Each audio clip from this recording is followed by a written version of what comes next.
Salut à tous, aujourd'hui nouvelle vidéo, on va parler du dopage dans le MMA. Donc est-ce que tous les athlètes sont chargés à haut niveau? Est-ce que tous les athlètes de l'UFC sont chargés? Je vais vous donner ma réponse. Ça ne veut pas dire que tout ce que je dis c'est juste, entre guillemets. C'est à vous aussi de faire vos recherches, d'aller voir ailleurs, etc. Moi j'ai fait quand même pas mal de recherches. J'ai l'expérience, entre guillemets. Donc tout d'abord, que ce soit sur YouTube ou sur Twitch, n'hésitez pas à vous abonner, mettez un commentaire sur YouTube, mettez un like, ça fait toujours plaisir, ça m'aide pour le référencement. C'est gratuit, abonnez-vous. N'hésitez pas à venir sur Twitch, Nabil Takali, le Twitch, pour être à chaque fois en live et pas rater les lives, surtout, c'est important. Et voilà, et sur Twitch, n'hésitez pas toujours à lâcher un petit follow, mettez une notification, un petit subprime, c'est gratuit la famille, les gars. Welcome salam Elias, donc on va parler de dopage aujourd'hui. On va parler de l'USADA, on va parler un peu de tout ça. Franchement, il y a pas mal de choses à dire qui sont quand même intéressantes. Et je vous montrerai aussi un peu le listing de l'USADA, entre guillemets. Vous allez voir les sanctions, etc. Les produits qui sont souvent, entre guillemets, pourquoi ils se font choper, etc. Chito Vera dit, t'as besoin de 20 000 $ et un bon docteur pour contourner l'USADA. Comment il est au courant, lui? C'est ça qu'on veut savoir. Comment il est au courant? Donc, déjà, je vais vous montrer... je vais vous montrer... comment ça s'appelle? Une liste de l'USADA qu'ils ont, on va dire, avec toutes les sanctions, etc. Les produits qui ont été pris, la date, etc. Avec le nom des athlètes. Parce que ça, c'est un truc, on en parlera peut-être en fin de stream, mais il y a peu de communication au niveau des sanctions. Bien évidemment, parce que les organisations se protègent. Vous imaginez, à chaque fois qu'il y a une section, ils disent sur leur Twitter ou leur Insta, ça fait une mauvaise pub. Welcome salam, FLWO, ça va ou quoi? Nettoyage apparemment, ok. Allez, je vous montre un peu la liste rapidement, vite fait. Alors, comment ça marche? Là, 2 secondes.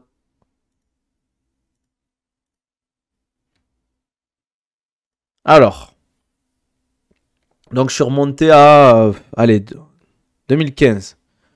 Donc 2015, donc Thibon Glezo, déjà, on a 2 ans de suspension, EPO, voilà. Donc on a pas mal, Yoel Romero, 6 mois de suspension. Voilà, c'est des mecs qu'on connaît, hein. BJ Penn, Chad Mendes, voilà, 2 ans de suspension, hormones de croissance. On a plein de trucs comme ça. Là, on a des noms qui ont été enlevés, mais bon, Ned Diaz, voilà, c'est public warning, là, la truc. Je pense qu'ils lui ont mis un coup de pression, un gros coup de pression. Bon, ça, c'est bien évidemment parce qu'il fume. John Jones, voilà, 1 an de suspension. Voilà, les gars, vous pouvez les trouver. Lyoto Machida, je sais pas ce que ça veut dire ça. 7. Keto DHEA, 18 mois de suspension. Enfin, c'est des mecs connus, hein, Brock Lesnar. Voilà, quoi, on a des mecs énormément connus. Après, on va remonter, mais bon. On va remonter le Nick Diaz. Bon, les deux frères, ils prennent 1 an de suspension. Voilà, on a Junior Dos Santos, Anderson Silva, encore John Jones. On a plein de mecs connus quand même. Marvin Vettori, Sean O'Malley, 6 mois de suspension. Ostarin, ça c'est le Ostarin, c'est ce qu'on voit le plus régulièrement, honnêtement. Actuellement champion des Bantam. En 2019, il avait pris 6 mois et il reprend 6 mois, je crois, en 2020. Là, on aura Dolidze et Roman. Alors, c'est où qui prend 2020, j'avais vu, je crois. O'Malley, Sean O'Malley.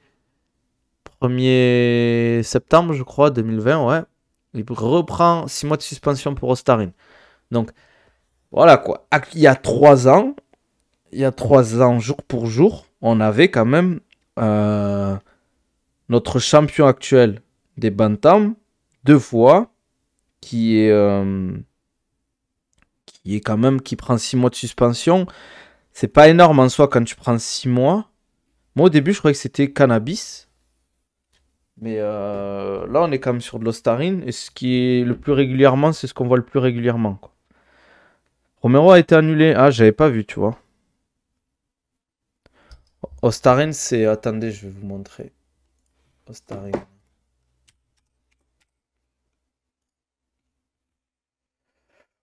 Voilà, c'était un stéroïde, mais bon, je crois que j'avais lu plusieurs trucs sur l'Ostarine pour pas vous dire n'importe quoi. Il faudrait que je le retrouve. Mais alors, Ostarine brûleur de graisse. Attends, mais la sanction de la police a été annulée parce qu'on y pensait, elle devait pas normalement faire UFC pareil. Je sais pas, j'ai pas trop suivi les gars pour Damien Laplice. Je sais pas ce que ça donne actuellement. On va remonter récemment. Voilà, les derniers, on a Ovis Sempreux. Bon, lui, je comprends pas à quoi il... Enfin, pourquoi il prend ça quand tu vois ses performances. Pas incroyable. On a Olisieux Dos Santos, l'adversaire de Benoît Saint-Denis, qui prend un mois de suspension, c'était en 2022, donc le 22 septembre. Juste un an, je trouve, c'est pas ouf, hein, les gars. Fait une annonce de prévention. Ah, mais les gars, d'ailleurs, on va en parler de tout ça. Moi, déjà, je trouve qu'il faudrait qu'on parle des conséquences du dopage. On va quitter, on va revenir sur la scène classique. Les conséquences du dopage. On en reparlera après de la liste Tchad Congo. Tchad Congo, pardon, excuse-moi.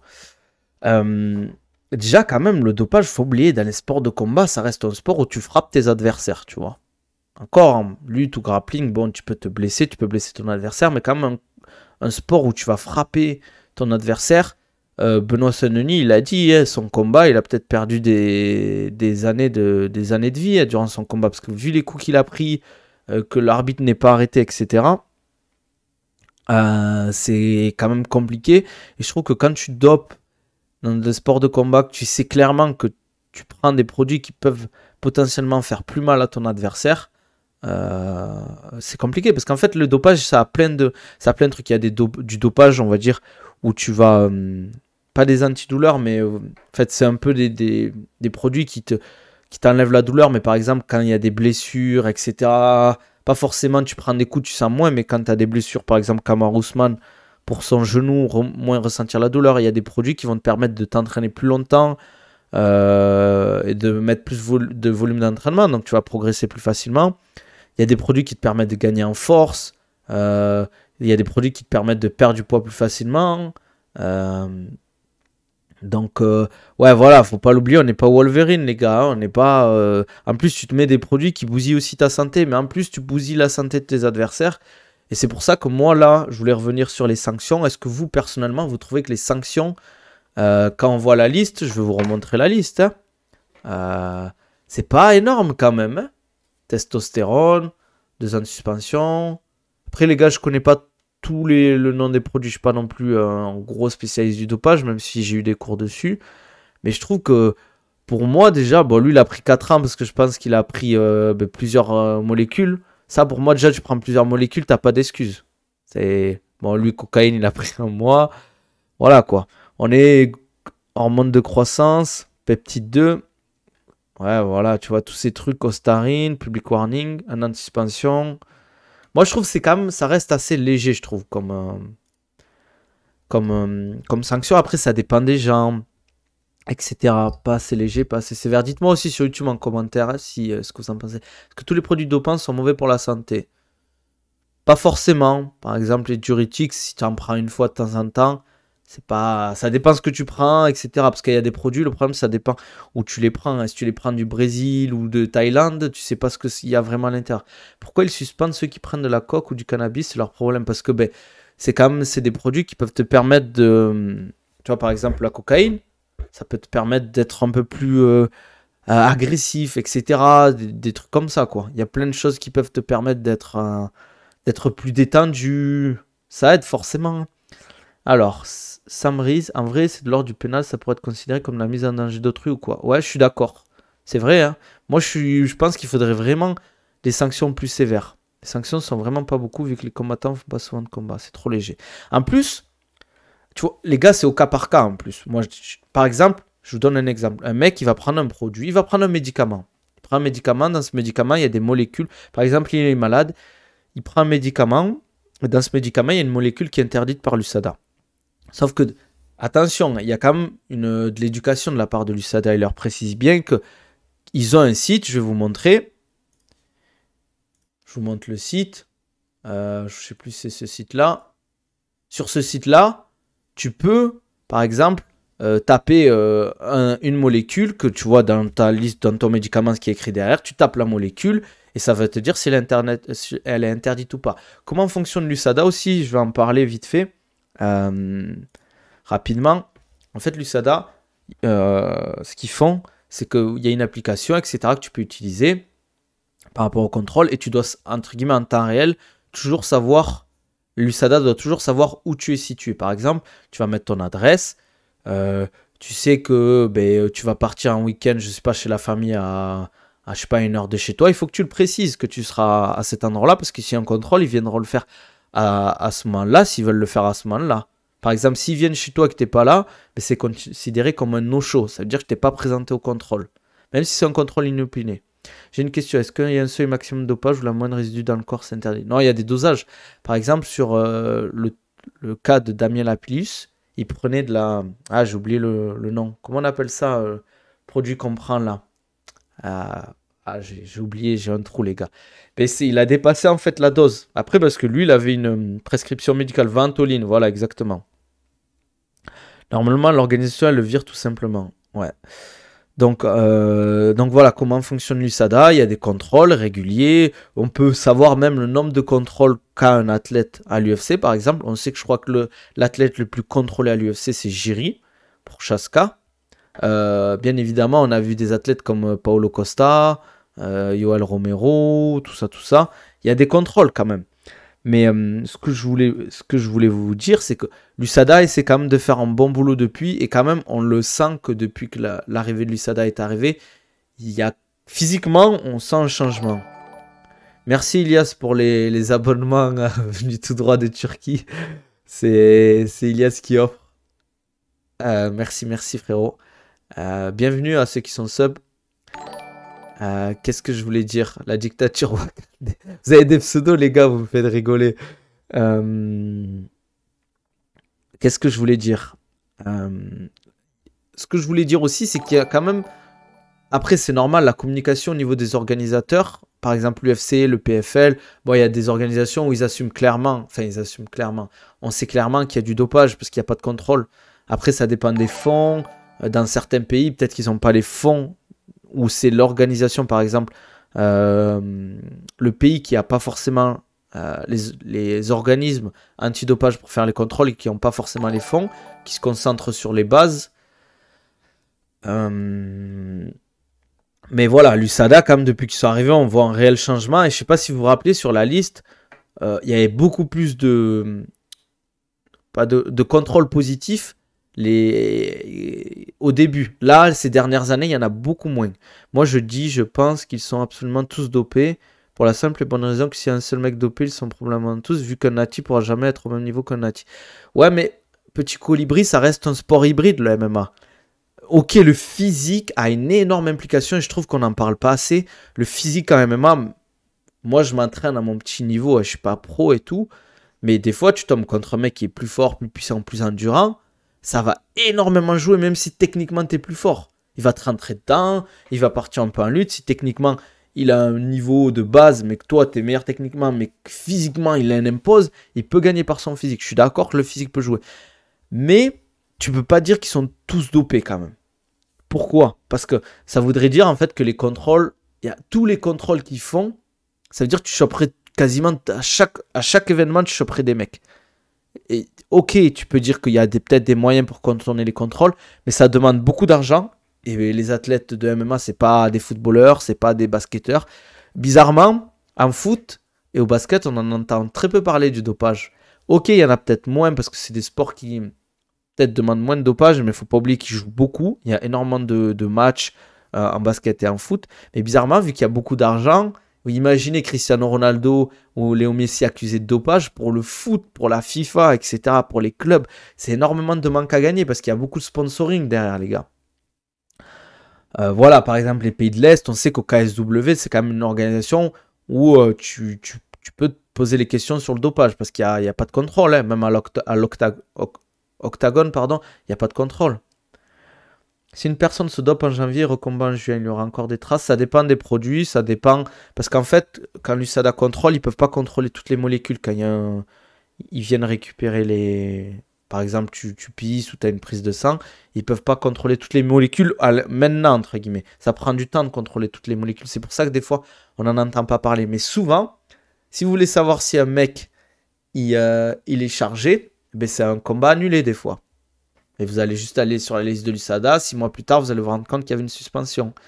Des fois, il y a des matchs annulés, tu n'entends pas pourquoi, tu sais pas pourquoi. Et ben, c'est à cause de ça, des fois. Il y a beaucoup de sportifs, par exemple, en boxe, ils prennent licence au Portugal, car ils ne peuvent pas retirer leur licence en cas si t'es positif. Ah, d'accord, je savais pas, tu vois. Tu penses qu'il est chargé sur... Moi, je le trouve pas... j'ai regardé des highlights, je le trouve pas exceptionnel physiquement. Je trouve pas qu'il a un physique de fou pour un 77. L'USADA, c'est vraiment très fiable, leurs tests. Je pense que quand même, c'est une entreprise qui sont carrés parce que... euh, tout ce qu'ils mettent en place au niveau de leur application, au niveau des athlètes, ça rigole pas. Par exemple, je vous explique un truc. Si il y a eu 3 contrôles et sur les 3 contrôles, tu n'étais pas là, tu auras une sanction. Si tu n'as pas d'explication de preuve, par exemple, ben, tu avais un décès dans ta famille, tu as eu un accident. Si à partir de 3 contrôles où tu t'es pas présenté, sanction directe. Ouais, il y a énormément d'investissements. Hein. Chaque année, je crois qu'il y a 2-3 millions d'investis pour les contrôles antidopage. Un dopé, ça se voit direct, je trouve. Ouais, ça dépend quand même. Hein. Tu veux dire physiquement, Congo, tu trouves qu'il est dopé par rapport à son physique? Après, il y a des molécules qui jouent sur les performances sportives sans forcément jouer sur le... Exactement. C'est ça, en fait. Tu as des molécules que tu verras pas de différence physique, mais le mec, il sera plus fort. Il va t'attraper le poignet. Tu vas pas le sortir tellement il a un grip fort. Donc, il y a aussi, par exemple, des produits qui cachent d'autres produits. Ça aussi. Donc, c'est ça qui est des fois impressionnant. Merci, Puciter, pour le follow. Putain, mais je comprends pas pourquoi j'ai pas la fenêtre d'alerte pour les follow. Je comprends pas. Je regarderai après. Mais voilà, je voulais parler aussi d'autre chose. C'est la communication des organisations. Je trouve que c'est quand même bizarre que l'UFC parle rarement. Là, Saint-Preux, ben, c'était quand Saint-Preux? Je vais vous confirmer ça. Saint-Preux, c'était le 18 septembre 2003. On l'a vu sur le site de l'USADA, c'est sur le home. Mais honnêtement, sur les gens qui suivent le MMA, qui va régulièrement sur le site de l'USADA pour voir qui a été suspendu pour dopage. On n'est même pas sur les 1%. On doit être sur les 0,001%.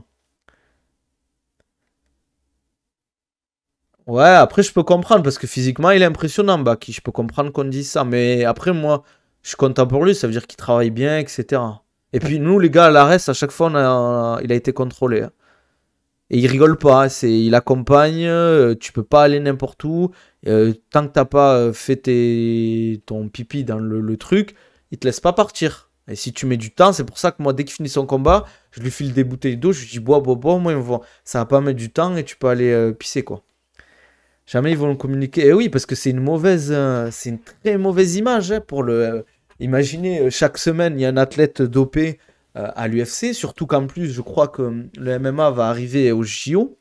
C'est une très mauvaise image pour le sport et pour l'organisation. Ah, excusez-moi, excuse Chap Congo, il faut que tu te sub. Lâche un sub Prime avec Amazon Prime, c'est gratuit, les gars. Qu'est-ce que je voulais dire aussi? Je refuse de croire qu'il voit avec son œil plissé. Après, c'est sa façon d'être aussi. Hein. Qu'est-ce que je voulais dire? Pour moi, le dopage, c'est une bataille sans fin. Il y a tellement d'argent qu'ils s'efforceront tout le temps. Ouais, mais il faut les moyens de contourner les contrôles Tarsplay. Tout le monde ne le peut pas. Bien évidemment qu'il y aura toujours des gens qui vont passer entre les mailles du filet. Ça, c'est sûr. Il y en aura toujours. Mais moi, je trouve que depuis que l'USADA, on voit quand même qu'il y a un changement. Même les coachs en parlent. Aldric Cassata en a parlé, par exemple. Et voit une réelle différence. Mais ouais, c'est une mauvaise image. Il y a eu le PFL qui a eu la liste qui est sortie. Là, je crois que c'était une dizaine d'athlètes de leur tournoi. Tournoi 61 et qu'il y a plein de mecs qui ont sauté. Ils ont mis en place énormément de contrôle parce que c'est une mauvaise pub. Après, je pense qu'il y a quand même beaucoup de fonds qui sont mis pour la lutte contre le dopage. Je dis pas qu'il y a des athlètes qui soient... Après, tu vois, par exemple, on parle de McGregor ou John Jones qui sont protégés par l'UFC, peut-être. Il y a toujours des moyens de protéger des athlètes. Je sais pas comment ils font ça. Ce que je vous conseille, c'est de regarder le reportage documentaire Icar sur Netflix qui parle d'un journaliste qui fait du vélo et qui veut se mettre à se doper. Il fait appel à un médecin qui l'aide pour se doper. La deuxième partie, c'est il suit ce même journaliste, il suit le médecin qui a géré en fait tout le protocole de dopage des athlètes russes au JO de Janeiro. Il y a des médecins, c'est leur business de produire des procédures. Bien évidemment. Ah, mais je suis d'accord. Tarksplay, je relis ton message, excuse-moi. Il y a des médecins, c'est leur business de produire des procédures pour éviter de se faire prendre. Ça, je suis totalement d'accord. Mais il faut les moyens, les gars, de les payer. Il faut avoir les contacts. Il faut aussi avoir l'audace de prendre les risques. Ouais, je viens d'en parler, Elias. Ouais, c'est Icar. Ouais. Franchement, il est incroyable, ce reportage. Je vous le conseille à tous. Hein. Vas-y, Nabil, on regarde ensemble en plus Netflix. Je peux pas regarder Netflix sur Twitch, les gars. Journaliste. Ouais, il se dope, hein, clairement, il se dope. Hein. Il lui explique comment il faut faire. Il a ses doses dans son frigo et tout. Parce qu'en gros, il fait du cyclisme, le mec. Et à haut niveau, sans être pro, je crois. Et il fait le tour de je sais plus quoi. C'est Italie, France et Suisse, je crois. Et franchement, il est top ce reportage. Comme je disais, ouais, il y a quand même beaucoup d'investissements sur la lutte contre le dopage. Après, il y a aussi de l'éducation au niveau des athlètes. Je pense que faut que quand même les coachs, les organisations fassent l'effort de faire de l'éducation à ce niveau-là, de mettre en place des contrôles. Pour moi, ça doit être obligatoire, à part sur les petites orgas amateurs, évidemment. Mais même en amateur, il y a du dopage, malheureusement, dans le MMA. C'est ça le problème. Et il n'y a pas de contrôle en amateur, parce que ça coûte de l'argent. Déjà que ça coûte cher pour les organisations d'organiser, de mettre en place des combats, etc. Je comprends pas pourquoi ils testent tout le monde après le combat. Parce que ça demande des moyens, Congo. C'est ça le problème. Il faudrait que, t'imagines, après chaque combat, regarde l'organisation, après chaque combat, les deux athlètes soient pris en charge par une personne qui gère l'échantillon, d'avoir l'échantillon, de faire, entre guillemets, parce qu'il te demande de remplir un document spécifique, etc. Qu'est-ce que tu as appris pendant le training camp? Est-ce que tu dois dire, hein, si tu as pris des trucs, tu dois être honnête. T'as des gens, ils vont mentir, il y a des gens, ils vont dire, ouais, j'ai pris ça, ça, ça. Mais ils ne savent pas. S'il faut, ils ne savent même pas qu'il y a des produits dopants à l'intérieur. Oui, bien évidemment, tu peux te doper, tu peux, mais je pense quand même que l'USADA ou la FDL, les gars, c'est quoi en France déjà? Purée, j'ai perdu le nom. Pré-workout, c'est autorisé avant le fight. Ça dépend ce qu'il y a à l'intérieur. Parce qu'il y a les gars, je vais vous expliquer un truc. Les produits, les compléments alimentaires venus des États-Unis, je crois qu'il y a 17% de produits dopants à l'intérieur. Enfin, tu as 17% de chance de tomber sur des produits dopants. AFLD, voilà, AFLD. Merci, Elias. Donc, produits en Europe, certifiés européens, en général, c'est carré. Tout ce qui est produit venant de Chine, pays de l'Est, laisse tomber, les gars. Ouais, mais ça reste un investissement, les gars. Hein. C'est de l'argent. Hein. Le nerf de la guerre, c'est comme si toi, je te demande, eh ben, parce que c'est la loi, ben, toutes les semaines, tu dois mettre 300 euros pour nettoyer ta maison. Même si ça, pour toi, ça change rien, mais pour eux, ils te le demandent, quoi. Ah oui, le dopage, c'est banalisé, hein, mais pas qu'aux États-Unis, hein, dans plein de pays. Hein. FLD de faire un tour dans le secteur de taekwondo en Belgique, ça leur ferait tout drôle. MDR. FLD, c'est juste la France, non? Welcome salam, Jack OB 422. Quand ça parle de dopage, il y a du monde aussi, les gars. Ça vous intéresse? Après, vous, moi, qu'est-ce que vous en pensez? Parce que je vois des gens dire souvent, ouais, les gars, on devrait autoriser le dopage, au moins tout le monde peut stopper. Vous en pensez quoi, vous? Même sur YouTube, dites-moi ce que vous en pensez, hein, les gars. Est-ce que vous pensez que tout le monde devrait se doper ou pas? Par contre, on sous-estime l'effet de dopage sur le long terme. Pour moi-même, un mec qui s'est dopé à ses débuts.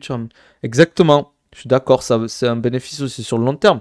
Parce que peut-être qu'il a réussi pendant un an à s'entraîner plus fort qu'un mec qui s'est entraîné normalement sans dopage. Et bien, il a progressé, il a été plus fort, etc. Non, j'ai autorisé. Pour une fois que je suis pas en retard. Ah, ok. Ça niquerait le sport autorisé à des produits dopants pour récupérer plus vite des blessures, bien évidemment. Connor, je crois qu'il avait pris des produits considérés comme des produits dopants hein, pour son opération. Je me rappelle plus c'est quoi le nom, mais quand je vois ce que les gars coachaient en compète, ça m'étonnerait qu'ils tournent à l'eau. Les gars, moi je vais vous donner des exemples. Il y a des mecs en compète de grappling, vous les voyez à la ventoline, hein, avant les combats. Grosse cure de ventoline, et ça part au combat. Et je vous le dis, la ventoline, ça fait la diff. Si c'est bien, enfin, bien utilisé. Si c'est utilisé pour de la performance. Si tu autorises le dopage, ça devient une guerre des meilleurs médecins. Exactement. Je suis d'accord avec toi, Tarsplay. C'est celui-là qui aura les moyens de payer les meilleurs médecins et les meilleurs produits. Alors que le mec qui est champion de l'UFC, qui a plus de moyens que le mec qui est top 5, peut-être, ben, il aura un avantage, certes. Et puis, faut pas l'oublier, il y a encore l'aspect génétique, mais il y a des gens qui assimilent mieux les produits que d'autres. Ben, en vrai, soit on autorise, soit on interdit vraiment, quoi. Là, on est entre deux hypocrites, je trouve. Développe, petit colibri, quand tu dis on est entre deux. Autoriser certaines conduites dopantes, oui, mais pas tout, sinon ce serait chaud. C'est quoi pour toi autoriser certaines conduites dopantes, Psyter? Si on autorise, ça va rechercher des produits plus puissants et moins chers. Ouais, c'est vrai. Franchement, ce serait dommage pour l'intégrité physique des athlètes. Un muscle, ça grossit, ça se renforce, mais pas un cerveau. Exactement. Vous imaginez, les mecs, on aurait que des dopés dans la cage. Ils se mettraient. Imaginez Francis Ngannou dopé. Il met l'uppercut à Overeem avec du dopage. Peut-être qu'il était dopé, je sais pas. Mais peut-être qu'il lui décroche la tête. Ou il lui pète les cervicales ou un truc comme ça. Gordon Ryan chargé à bloc. Ah oui, ça c'est clair. Les gars en grappling, là, par contre, il n'y a pas de contrôle. Hein. À la DCC, ils sont touche d'heure en voie. Les physiques sont énormes. Les mecs sont énormes. C'est comment sur le long terme le dopage, ça va dépendre des produits, mais c'est sûr que c'est. Ben, récemment, il y a un mec de Dubaï, là, un bodybuilder très connu, le blond, là, qui a levé les stries sur les pecs, qui est mort. Après, certains disent que c'est pas à cause du dopage, mais bon, à 30 ans, mourir, ça peut arriver, bien évidemment. Mais vu la forme qu'il avait, Ventoline, beaucoup disent que ça fait la diff, mais il n'y a pas réellement de résultats quand tu regardes la plupart des études sérieuses. Clément Marco en parlait, il me semble. Ouais, mais moi, comment ça s'appelle? Des athlètes qui prennent de la ventoline, moi, ils me le disent que ça leur fait une différence. Après, je me souviens de la vidéo de Clément Marcoux. C'est vrai que ce qu'il disait, c'était vrai, quoi. C'est un aveu de faiblesse, le dopage. Exactement. Je trouve ça anti-sportif, les gars. Hein. C'est pas tu joues par exemple, au 100 mètres, tu t'es plus rapide que lui. Ok, ben tant pis, le mec a perdu. Là, tu balances des gros high kicks sur un mec, des gros crochets, des gros coups de coude. Il y a de la santé derrière. Ouais, ça fait une diff sur le cardio, moi, de ce qu'on me disait, quoi. Ça décroche des têtes comme dans Baki, exactement. Bon, on voit Gordon, on dirait il a 67 ans alors qu'il n'a même pas 27. Après, c'est peut-être produit, c'est peut-être ses soucis de vendre, c'est peut-être à cause des produits aussi. Après, ils prennent tellement de médicaments là-bas que le système digestif doit prendre cher. Le blanc, il prenait beaucoup de produits sèches, surtout qui est apparemment plus dangereux. Qui sait, tu parles de qui quand tu dis le blanc? Je veux pas faire l'avocat du diable, mais le dopage à faible dose, les risques sont minimes. Les bodybuilders, ils dosent pas sur les cures. Bah, ça dépend, hein. Il y a des mecs, tu verrais ce qu'ils prennent. Ceux qui sont bien suivis, ils prennent pas n'importe quoi, mais les mecs qui FBB, vous verrez les doses qu'ils prennent. Les grosses compétitions, Mister Olympia et tout. Je pense qu'il y a des combattants UFC qui tournent à l'hormone de croissance. Mais bien sûr. Là, il y en avait dans la liste que j'ai mis Cassius Belli, je crois. Bodybuilder. Ah! Ok, ok. Ah, ok. Tu parles du mec qui est mort, hein, qui prenait des produits de sèche dangereux. Ouais, mais en fait, il y a plein de. Les gars, c'est pas naturel. En fait, c'est des produits qui changent complètement le système hormonal. Et le système hormonal, c'est tout ce qui gère notre corps. C'est comme si dans une voiture, ben, au lieu de lui mettre, je sais pas, de l'huile classique, tu lui mets une huile qui la rend beaucoup plus rapide, mais qui derrière, sur le long terme, bousille la santé, quoi. De la voiture qui bousille les tuyaux, etc. Bon, je suis pas mécanicien, moi, vous m'avez compris. Hein. Ils sont tous dopés, by the way, quand tu affrontes dopé, tu ressens la force principalement. Quand tu dis ça, tu parles de quoi, Mathias? Moi, je suis pas d'accord, Mathias, les gars, faut arrêter hein, de dire ça, c'est pas possible. Ça veut dire- Regardez, ça veut dire que vous imaginez, ça veut dire que 90% des mecs, ils arrivent à passer entre les mailles du filet. Vous pensez qu'ils font quoi pour passer entre les mailles du filet?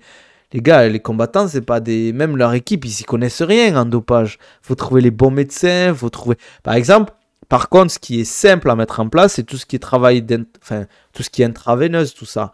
Là, c'est plus facile. Parce que c'est difficilement détectable, en fait. Là, tout ce qui est recharge par intraveineuse, ça, c'est plus difficilement détectable.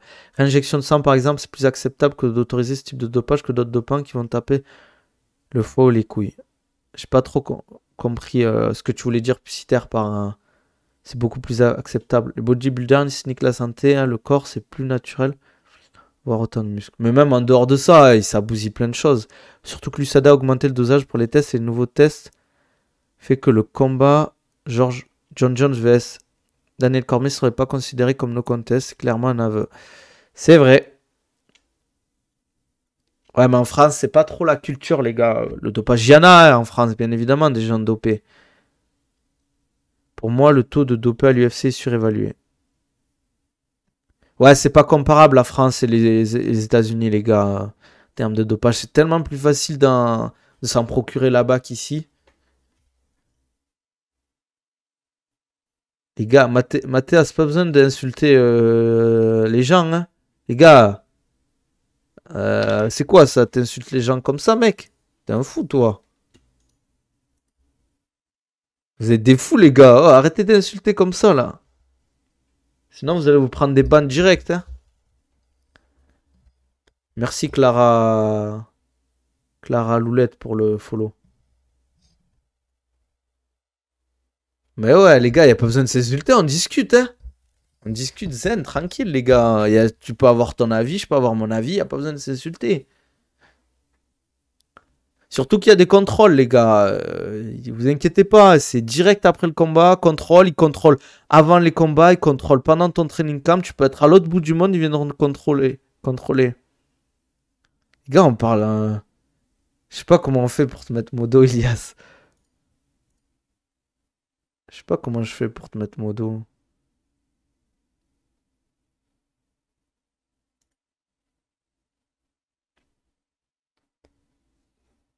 Mais oui, mais Mathias, je t'explique un truc. Si t'es pas d'accord, t'as pas besoin de l'insulter en fait. C'est pas une question de bonne soupçon, c'est une question, les gars. Déjà, amène-moi une preuve que tous les mecs sont dopés. Faut une preuve, tu peux pas accuser un mec sans preuve, quoi. Ouais, donne tes arguments, nous on t'écoute, puis t'as sûrement des gens qui sont d'accord avec toi, t'as sûrement d'autres qui sont pas d'accord. Ça fait partie du débat, les gars. Moi, je fais le stream pour qu'on discute, qu'on débatte. Surtout qu'en plus, tu traites les gens de naïfs, mais peut-être qu'il y a des gens là, s'il faut.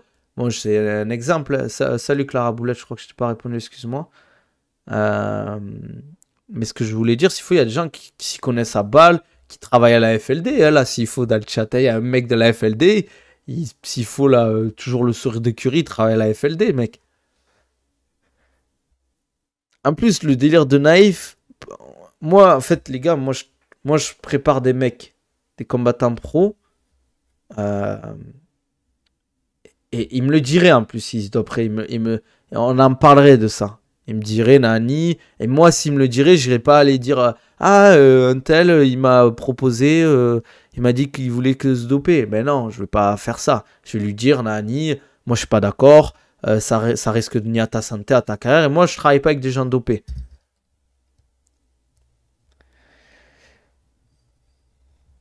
Donc, voilà, mais c'est ça que je voulais dire, c'est que, les gars, vous vous rendez pas compte déjà pour avoir des produits dopants qui passent à travers les mailles du filet, il faut le faire. En France, je parle. Hein. Aux États-Unis, c'est plus facile. Mais il faut avoir un médecin qui connaît les produits qui vont pouvoir esquiver les dosages, les protocoles, etc. C'est pas évident. Hein. Déjà, je vous dis, bon, c'est les JO, c'est autre chose. Mais regardez le truc d'Icar, le documentaire Icar, et vous allez voir le film d'espionnage qu'ils ont mis en place pour esquiver les contrôles. Je veux dire que quitte à accepter que tous les combattants se dopent, il faudrait revoir plutôt la liste des produits interdits et pas mettre sur le même piédestal une transfusion sanguine faite par un pro et l'utilisation de produits qui te tapent direct dans le corps, foie, prod, testo. Ok, ouais, je vois ce que tu veux dire, c'est bon, j'ai compris. Tous les mecs sont pas dopés, mais si tu fais le parallèle avec les autres sports très contrôlés, c'est sûr qu'il y a une grande quantité d'athlètes qui passent à travers les mailles du filet. Mais déjà, moi, bien évidemment que le MMA, il y a quand même du dopage, hein, les gars, faut pas le nier, ça c'est un fléau qu'il faut... on pourra pas l'éradiquer, ça c'est sûr, mais je trouve que quand même la FLD fait un vrai travail en France. L'USADA, je suis pas spécialiste non plus, mais de ce que moi je me suis renseigné, le fait que tu dois être toujours qu'ils doivent savoir toujours où t'es, le nombre de contrôles. Il y a quand même des athlètes, À l'année, ils se font contrôler énormément de fois, hein. Quasiment plusieurs fois par mois à l'année. Donc c'est énorme, les gars. Vous vous rendez compte? Ils offrent même des trucs aux mecs qui dépassent 40, 50 contrôles. Ils ont des sortes de cadeaux, les gars. Si t'as des contrôles et que t'es pas considéré comme positif, vous allez me dire que sur, par exemple, 50 contrôles, si tous étaient dopés, ils n'en ont pas trouvé un truc qui prouve que le mec est dopé. Le seul moyen d'accéder au niveau est de recourir au dopage, et ceci dans tous les sports. Je connais bien le cas du cyclisme ou encore de l'athlétisme, où tout le monde se dope avec les soi-disant leurs tests bidons. Je fais simplement le parallèle avec le MMA. Ok, je vois ce que tu veux dire, Mathias. Tu vois, genre quand on discute comme ça, moi, tu vois, je préfère que tu m'envoies des messages comme ça, qu'on discute, qu'on débatte, que tu insultes Jack, le frérot Jack, tu vois. Et tu vois, everybody on steroid, ok, peut-être, si tu veux. Nedjas, il dit ça. Mais déjà, Nedjas, tu sais que quand il fait des déclarations, il abuse un peu, quoi. Mais les stéroïdes, c'est quand même plus facile à, à déceler que certains autres produits. Si tu voudrais prendre des produits qui sont indétectables, il y a des produits qui sont beaucoup plus... C'est des produits chers, il faut des protocoles, etc. Par exemple, à une époque en cyclisme, je crois que c'était Pipas Delta, c'était des produits qui te permettraient, en fait, par exemple, on a deux réservoirs énergétiques, c'est les lipides et les glucides. Et les glucides, c'est ce qui te permet de mettre de l'intensité. Les lipides, c'est ce qui te permet de faire de la basse intensité. Et bien, ces Pipas Delta, ce qu'ils faisaient, c'est que, en fait, ça permettrait en fait de remplacer entre guillemets les lipides et d'en faire un peu, de l'utiliser comme si c'était des glucides entre guillemets quoi. Ouais, voilà, les combattants de MMA, ils ont pas beaucoup de thunes, les gars, hein. Ils ont pas les gars, ils ont même pas les moyens des fois de payer leur sparring partner pour les training camps. Mais exactement, on est d'accord. Les laboratoires qui produisent des produits pour le dopage, il y en a certains, bien évidemment, qui sont en avance, mais pas tout le monde. Et il faut y accéder à ces produits. C'est des produits des produits qui. Mais ça, Mathias, Amiral, que tous ces mecs que tu cites, là, John Jones, Sean O'Malley, Romero, dopé, je suis d'accord avec toi. Ils ont été chopés. Moi, le problème, je suis d'accord avec toi. Pour moi, le problème, c'est juste que les sanctions sont pas assez sévères, par exemple. Moi, c'est ça le problème. C'est que tu as des mecs qui prennent 6 mois. Pour moi, ils devraient prendre. Sean O'Malley, pour moi, il aurait dû prendre plus que ça. Quand tu vois qu'il est champion actuel, c'est bizarre quand même. Moi, ça me dégoûte un peu. T'as des mecs, souvent, mais par exemple, peut-être Sterling est dopé, je sais pas. Mais Sterling qui s'est fait allumer dernièrement, mais peut-être parce qu'en fait, comment ça s'appelle, Sean O'Malley, grâce à ces les produits qu'il a pris en 2019-2020, ça lui a permis d'être beaucoup plus performant en entraînement, de travailler un peu plus et d'être plus performant. Et maintenant, il prend, entre guillemets, tous les fruits de cet entraînement sous dopage et il est champion de l'UFC. Après, je parle pas forcément de stéro, perso, il y a énormément de formes de dopage. Je pense que cacher des stéros, c'est plus compliqué. Exactement, il y a plein de formes de dopage. Pour moi, l'intraveineuse, c'est du dopage. Même si c'est différent.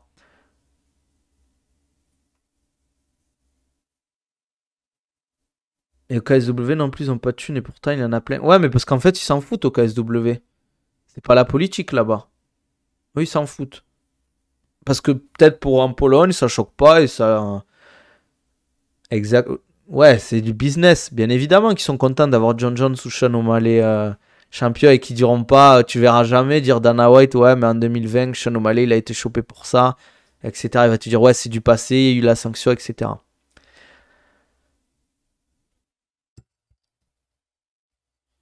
Intraveineuse, pas forcément. Intraveineuse, c'est par exemple, ben, on va t'envoyer tout ce qui te manque. Par exemple, tu as fait un gros cutting, ben, de faire la recherche par intraveineuse, c'est beaucoup plus rapide et tu vas reprendre beaucoup plus vite. Donc, et beaucoup plus, quoi. Et peut-être, hein, j'espère pas que Saladin soit dopé. C'est peut-être pour ça qu'il reste au KSW. Après, ça sert à rien de faire quand même des suppositions tant que t'as pas de preuves. C'est ça le problème. C'est ça le problème. Moi, j'aime pas. Bien évidemment qu'il faut pas être naïf, les gars, mais faut pas non plus faire le mec, ouais, vu qu'il est au KSW, il est dopé. Question à se poser, c'est est-ce que l'objectif d'une organisation, c'est de choper les dopés? Je pense qu'au contraire, le dopage profite au spectacle, etc. Ouais, mais le problème, c'est que quand tu te dis une organisation de haut niveau et que tu te dis sans dopage, c'est beaucoup plus pro pour les sponsors, etc. Ça dégoûte moins, en fait. Ça attire plus des sponsors quand c'est que ton sport est sain. Oui, c'est considéré comme du dopage, l'intraveineuse. On est d'accord. Mais c'est compliqué à choper, entre guillemets.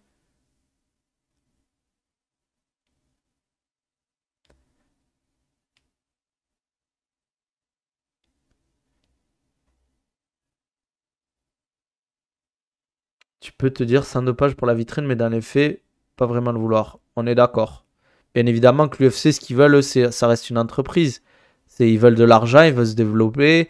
Et si John Jones, là, actuellement, il est dopé, ils vont tout faire pour peut-être pas que ça se sache. Je sais pas. Si, ne parle pas avec moi, toi. Putain. Mais les gars, il n'y a pas besoin de s'embrouiller. Hein. Tranquille. Tranquille, Mathias. Oh, les gars, on discute. Je sais pas pourquoi vous vous énervez. Mathias, si ça continue, attention, hein. Tu vas te prendre un ban. Hein.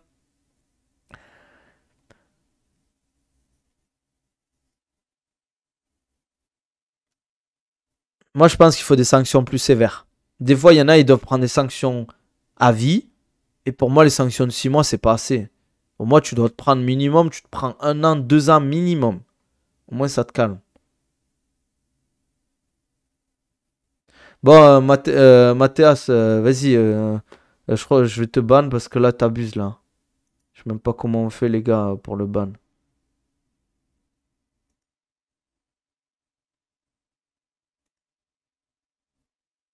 Putain, je sais même pas comment on ban les mecs sur les...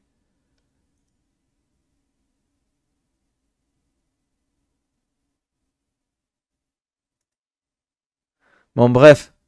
Je verrai plus tard.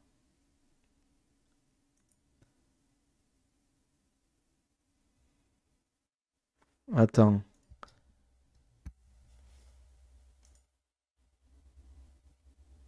Y a pas, les gars. Hein.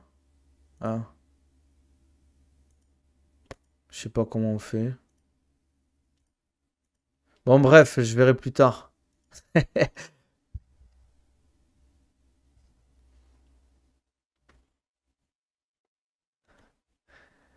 Attendez, tu m'as dit... Tu me dis... Attends, comment tu m'as dit? Clique sur son blaze.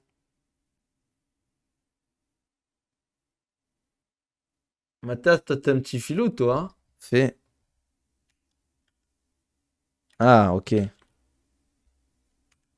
Putain, mais je le trouve pas. Hein. Je crois qu'il est pas... Attends. Mathias tiré du bas, amiral. Je vais essayer comme ça, hein, les gars.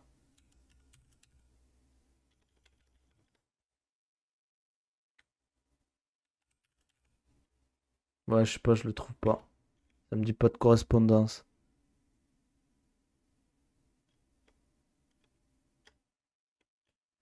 Bon, bref, je sais pas. Hein. Tant pis. Tant pis, les gars, on va pas. D'ailleurs, c'est la fin du stream. Ah, cliquez sur son lien de champ. Ah, ok. Allez. Quand je l'ai fait. Bon, bref, d'ailleurs, on va s'arrêter là, les gars. Ouais, mais je sais même pas comment on met un modo, je viens de le bloquer, j'espère que ça la banne. Moi, les gars, ici, il n'y a pas d'insultes, les gars, on discute. Moi, je veux pas d'insultes, on n'est pas d'accord. T'as le droit de pas être d'accord dans le stream. Euh, je mettrai un modo là pour la prochaine fois, les gars. Plusieurs modos, s'il y a des gens qui sont. Ça ne dérange pas d'être modo pendant les streams, c'est avec plaisir. Ouais, regardez Icar, les gars. Franchement, regardez Icar. Tu sais quoi? Je vais vous montrer une. J'espère que je vais pas me faire strike. Si je vous montre une vidéo YouTube. Si je vous montre une vidéo YouTube d'un truc sur un... Je vais avoir des problèmes ou quoi? Icar, Netflix. Icar film. Ça me met des dessins animés là. Ils sont fous ou quoi? Et pas la rediff au pire. Non mais sur YouTube, parce qu'en fait je vais mettre la rediff sur YouTube.